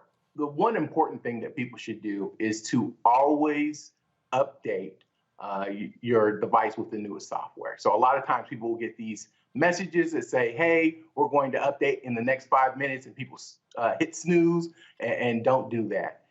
And a lot of times they don't spell it out what these patches do, but they are actually protecting us from vulnerabilities. There was a recent study that looked at the exploits that were used to cause a ransomware attack, and they found that a lot of these exploits are old vulnerabilities that companies provided patches for that people just simply didn't patch. And so that's one of the important things that you can do, is to accept and update your software on all of your connected devices. And we're going to grill you again, Anthony, because Kelly's also an attorney, or at least has her JD. So we want to offer opportunity. Kelly, you have anything for Anthony? I do. So sorry if I missed this part of your comments, but I am curious. So during the holidays, especially now with COVID, there's a lot of online shopping, such as you said. But as opposed to, opening up an email and getting scammed and hacked and the like, people will go onto a website that they think is an online store and get hacked or get their money taken out of, robbed, cyber robbed, however you say that. So I guess my question is, to avoid that from happening, I know there are sites out there that will tell you what site is fake and what's real. Do you have any recommendations, just generally, because I know that you were not giving legal advice, any recommendations for sites that we can use to basically screen for those fake ones when we do our online shopping? So I don't have a website that you can use to screen for this, but one thing that I found that's very, very useful is to get a password manager. And so a password manager is simply a piece of software that allows you to store your passwords in one single place. And the great thing about a password manager is that it remembers the website where they need to put the password at. So if you go to a website that looks like it's Netflix or looks like it's Walmart, and you go in to try to put in your password using your password manager, a number of them won't let you put in that information because it's actually not that website. It's actually a different website. And so that's one way of having a stopgap in there to help you. Now, Michael, I want to give you an opportunity to ask Anthony a question as well. And I'm joking earlier about all these lawyers that have been here, but I think Anthony might get the best questions from those of us who aren't lawyers, but those of us who actually ask questions for a living. So, Michael, what do you have? All right. Well, Anthony, thanks for this great information. And I printed out this security tip sheet as well. So very quickly here, what are some good antivirus packages that you may recommend for the computer? I know you're not giving legal advice, but maybe computer advice. What are some good antivirus packages you recommend? And other thing with the smart TVs, a lot of people are going to buy smart TVs this Christmas, right? Is there a risk of smart TVs being hacked because now they have all the apps on them for Facebook and Netflix and things like this? You have your password, credit card information attached in those different apps as well. So is there a risk of the smart TVs being hacked? Sure. Let's first start with the antivirus software recommendations. And so I try to be vendor neutral. And so what I say is it's important to have a antivirus. And so there are so many options there, and you can go through and you can look and you can find the one that matches your price point and matches the features that you want. But it's just important to have one. When it comes to our smart devices like smart TVs, or maybe you have Siri and Alexa enabled devices at home, it's important to understand that these devices are collecting information. So you need to be informed about what information they're collecting. And then a lot of times these devices come with pre-installed standard passwords. They come with just a set password, and all of them have the same set password. And everyone just forgets to change that pre-installed password to something specific just for you. And so by doing that, it now becomes harder for people to access your smart device because you're no longer using that pre-installed basic password. Now you have something that is a strong password that you can memorize and is not a repeated password of some of the other passwords that you have. All right, thank you. Anthony, this has been such great information. How can folks find or follow you? How can they get more information about you? Sure, you can visit my website, anthonyjhendricks.com. You can also listen to my podcast, Nothing About You Says Computer Technology, available where all fine podcasts are. And for those who might not get it, Nothing About You Says Computer Technology is a specific reference, a direct homage to what? Kings of Comedy, Steve Harvey, telling a heckling fan that I know we're not supposed to say this about other Black people, but nothing about you says computer or school. Boogie, I know we ain't supposed to say this about one another here, but nothing about you say computer school. So if you start the typing on your podcast device while you're cooking, your Bluetooth can also hack you while you're listening to Anthony's podcast. Just joking. Anthony, we recognize that it's not legal advice, so we thank you so much for the time you spent. We thank you for joining us here on Roland Martin Unfiltered on the Black Star Network. Thank you so much for having me. Stay tuned. We're going to come back with more right after this. We'll have another break. You're watching Roland Martin Unfiltered, streaming live on the Black Star Network.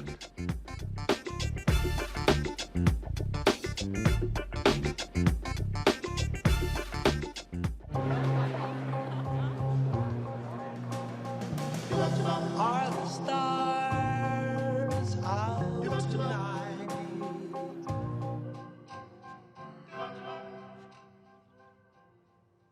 Alexa, play our favorite song again. Okay. I only have eyes for...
Maureen is saving big holiday shopping at Amazon. So now she's free to become Maureen the Merrier. Food is her love language, and she really loves her grandson. Like, really loves. Hey, I'm Cupid, the maker of the Cupid Shuffle and the Wham Dance. What's going on? This is Tobias Trevelyan. And if you're ready, you are listening to and you are watching Roland Martin Unfiltered.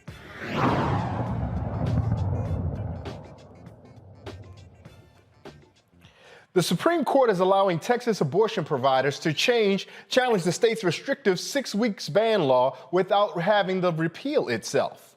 Now, in an 8-1 ruling, the court will allow individuals to sue abortion providers and clinics, but not Texas state law officials. Abortion advocates plan to continue to fight the fetal heartbeat law in court. We want to go to our panel on this. Kelly, I'm going to start with you. Here we go again. Men, more often than not, getting in women's business. Is there any way around this? Is there any way toward a more just, and I keep coming back to you with this justice question, so my apologies for putting you there, but is there any way we get to finally a place that this is just? Because the Supreme Court seems to be trying to split the baby here. No pun intended.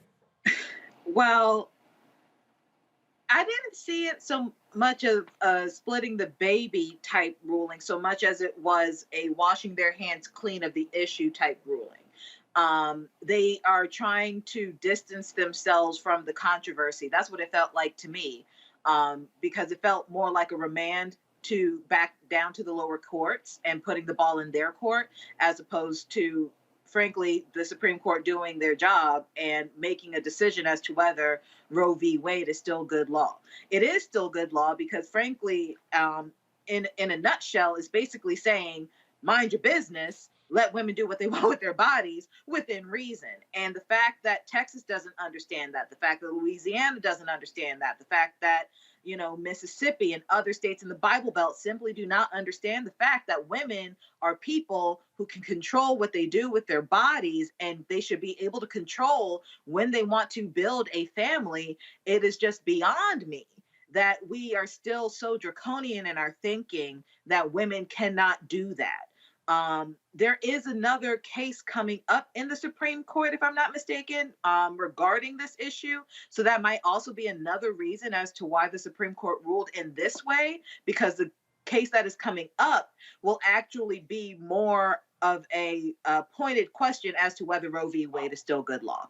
But to your point regarding justice in this issue, the only justice that I see here, if it were to come to pass, would be for women to have agency over themselves. So as far as I'm concerned right now, there is no justice in this situation. Most people on the Beltway DC television talk shows theorize about Texas law. We at Roland Martin Unfiltered talk to Texas attorneys. Matt Manning, what's going on in Texas, and how do we address, what can we read from this Supreme Court decision about how this will then play out in the lower courts? Because if I'm not mistaken, this Supreme Court just enables those folks to take suit in lower courts, but this reads as though it's just going to kick back up to the Supreme Court eventually. Yeah, everything is bigger in Texas, including our idiocy. And it's just, I'm embarrassed that we're dealing with this on a national scale. Just, I think, 2 days ago, a Texas state Supreme Court justice, or rather a district judge, determined that the law is unconstitutional because people who haven't even been harmed by the law can bring lawsuits. So I think the Supreme Court, I think Kelly was spot on. Supreme Court is punting a little bit on the issue, but it really makes no sense because we've got like a national schizophrenia as it relates to this. And the reality is most people are not in objection to abortion rights. So this is really an attack on women. It's an attack on democracy. And it's one that we're going to see play out because people don't have the fortitude to say you already have an enshrined constitutional right to get an abortion, and we're not going to undermine it with these myriad of attacks on it that really make no sense. I mean, the idea that the state of Texas would make bounty hunters out of zealots and other weirdos who decide that they want to sue people who might have facilitated an abortion is just absurd. It's really kind of legal genius if you think about it, because they decided to go that route. But the lower courts are going to continue to deal with this until the Supreme Court has the fortitude to say we're not going to gut Roe and we're not going to gut, Planned Parenthood versus Casey. It's got to be that simple. Michael, is there anything you've heard you want to respond to?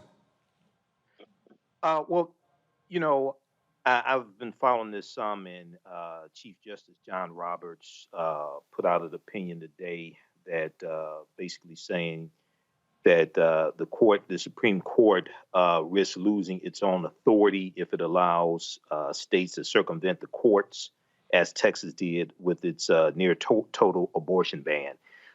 This is just an example of how elections have consequences. And if we step back and take a look here, in 2016, when Hillary Clinton was running, she wasn't the best candidate. She was a hell of a lot better than Trump, but a lot of people thought it was about one person versus another person, as opposed to consequences, Supreme Court nominations, federal judgeships. Trump got 225 federal judges confirmed, okay, pushed through the Senate. He got 3 Supreme Court justices confirmed, pushed through the Senate. And now we see this 6-3 conservative court, which was the plan coming from the Federalist Society and the Heritage Foundation. So a lot of people weren't enamored. You had some Republicans who voted for Trump, not because they loved him, but because they used him as a tool, and they saw that the means justified the end, or the end justified the means. They used him as a tool to get the Supreme Court justices and get the federal bench, the conservative federal judges confirmed. So when we look at candidates, when we look at politicians, we have to look at them as tools also and understand how to use them to achieve our goals, as opposed to getting so caught up on trying to find a perfect candidate or personalities, things of this nature. Thank you for leaving us with that word about the importance of federal judgeships. We appreciate that. I'm going to leave the conversation right there. We're going to take a break, but when we come back, our Education Matters segment is coming up after the break. Today, not sure how you're going to pay for college or your college education of your child? Well, we have someone who will let you in on all of the financial tricks to get the most dollars for your education. And speaking of money and education, we'll tell you who Uncle Ro is partnering with to help students attending HBCUs pay for their education. This is Roland Martin Unfiltered on the Black Star Network. We'll be right back. Betty is saving big holiday shopping at Amazon. So now, she's free to become Bear Hug Betty. Settle in, kids. You'll be there a while. Ooh, where you going? Hello, everyone. I'm Godfrey, and you're watching Roland Martin Unfiltered. And while he's doing Unfiltered, I'm practicing the wobble.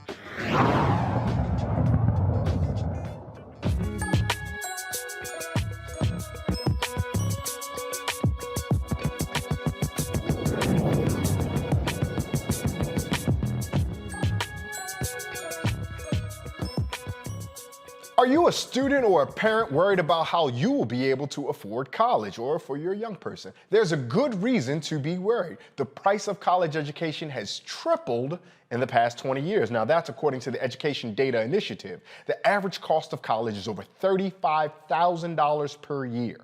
Here to help us understand the various higher education options students have and how to pay for them is Jessica Brown, author of How to Pay for College When You're Broke. Jessica, thank you so much for joining us here on Roland Martin Unfiltered.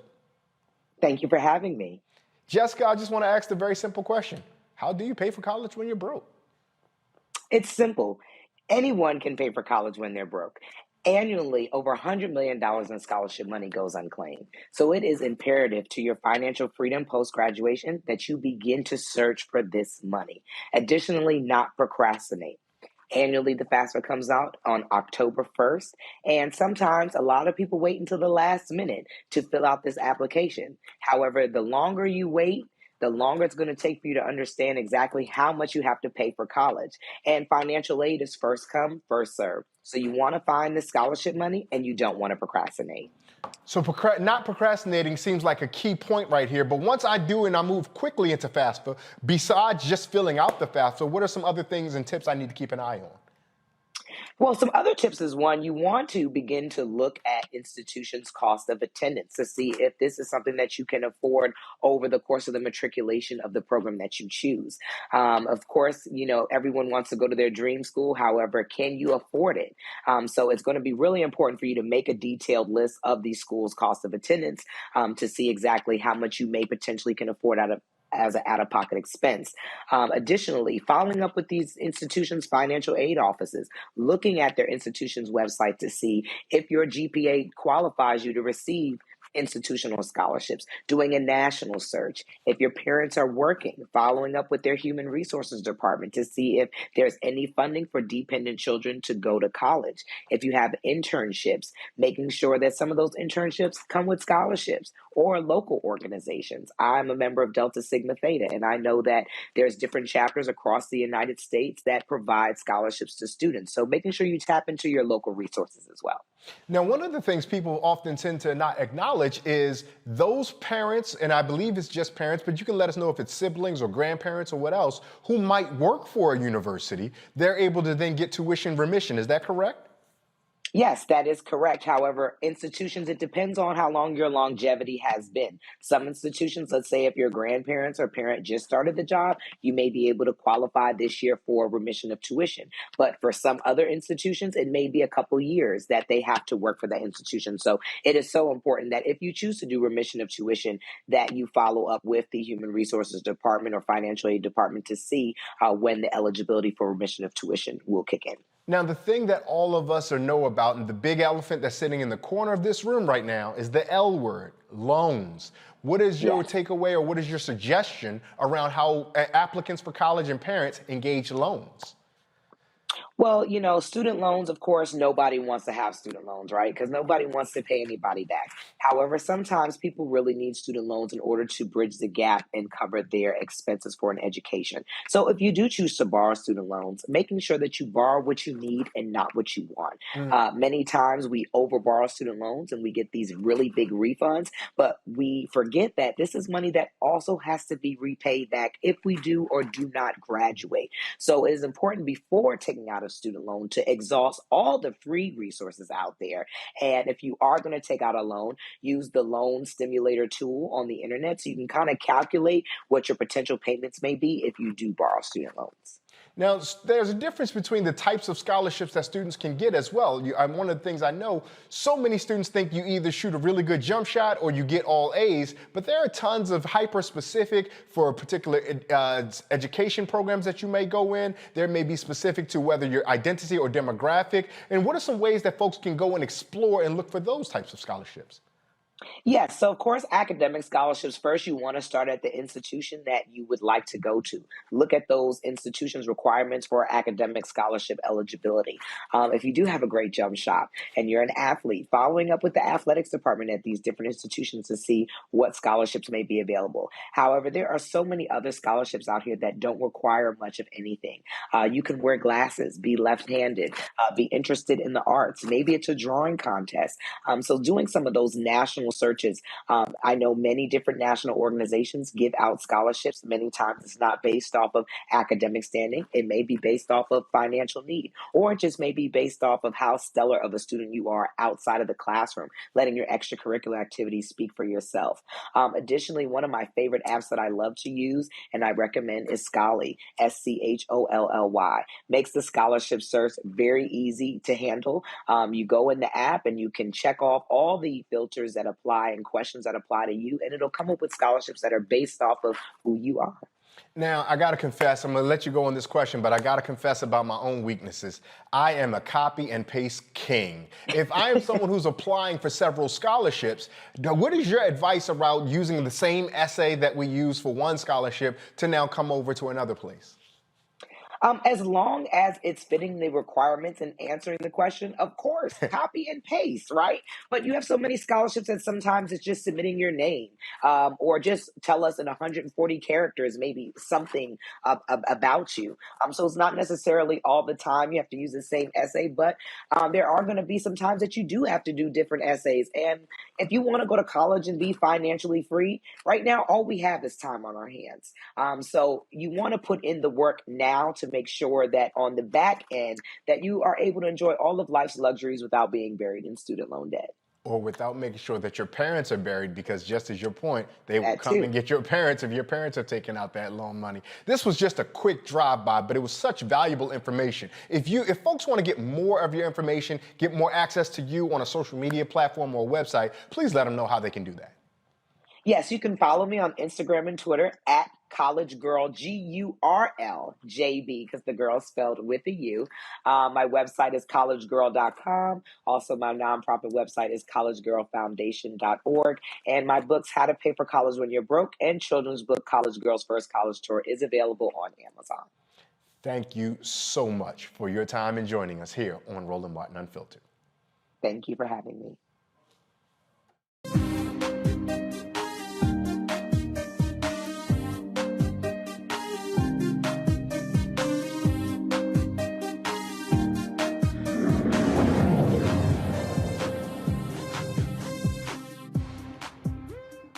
Oh, our brother Uncle Roland is going to make some students from an HBCU very happy. In celebration of the 115th anniversary of the oldest collegiate Black Greek letter organization, something about an Alpha or Phi Alpha or something like that, I don't know. Nah. In celebration of Alpha Phi Alpha's 115 years, Roland partnered with McDonald's USA to offer 7 $15,000 scholarships. $15,000. The scholarship application will open in January for college juniors or seniors attending an HBCU and Thurgood Marshall College Fund member institution. In addition to the scholarship funds, recipients will also have the opportunity to engage with McDonald's executives working within their respective fields of study. How about that? Let me go back to my panel one more time before we get out of here. Brother Imhotep, we're going to go ahead and allow these folks, the Alphas, a moment to be good and be thankful, because this is really, really impressive work. 7 different $15,000 scholarships go a long way, and we appreciate that our Uncle Roland is donating back to our HBCUs. Quickly, what are your thoughts on that? Oh, this is something fantastic, So a lot of times, fraternities and sororities get criticized, but people should do things like watch this show to find out what they're doing, read watchtheyard.com. There's a lot of good that they do. So this is, fantastic. So congratulations to the brothers of Alpha Phi Alpha Fraternity Incorporated. And we know they just commemorated their founding, their anniversary as well. So this is something really good. Absolutely. The Jewels would be proud. Kelly, your thoughts? I always am a proponent of anyone who is trying to attend an HBCU get all the help they can get. Kudos to Roland and McDonald's and everyone involved for providing students who desire to go to these excellent institutions of higher learning, providing them with what they need in order to do that and to get the degrees that they desire out of these institutions. It just makes me happy. It makes my heart all warm and fuzzy given everything that's happened this week in the news. So again, kudos to everyone involved. And Matt, I'm going to give you the final word only because the background, as I said at the opening of the show, matches the sleeves of my shirt. Well, I was hoping you would tell the people that you're my good brother from our Howard University days. But what I would say is this is a wonderful program. And I would challenge everyone out there, if you know a junior or a senior at an HBCU, make sure they know about this scholarship. Because as the sister was just saying, there's so much money out there that people don't know about. So first, thanks, Uncle Roro, for doing this. And if you're hearing about this program, please make sure, if you know someone who'd be eligible, that you encourage them to apply. Matt telling all the family secrets. Matt Manning and I were freshman year dorm mates. We lived in the same dorm, a dorm that no longer exists. George Washington Carver Hall on that's campus my brother of right Howard there. University. All right, Matt. Thank you for telling all my business. Next time I'm hosting, we're going to make sure you don't get to be here no more. But no, thank you to Michael, thank you to Kelly, thank you to Matt, and thank you to all of our guests we've had here today. We appreciate all of the folks who have joined us today, and we appreciate all of you for listening with us, learning with us, and engaging with us, especially you folks in the chat. I know y'all go back and forth. It's a whole community of folks, and I love every time I'm here to see how y'all get down in the chat. And so thank you to all the production team that made this such a smooth sailing. I hope that everybody had a good time surviving this week. We did it, y'all. It's Friday. Enjoy the weekend. And in parting, let us remember the words of the Yoruba proverb, that if we stand tall, it's because we stand on the backs of those who came before us. Good night.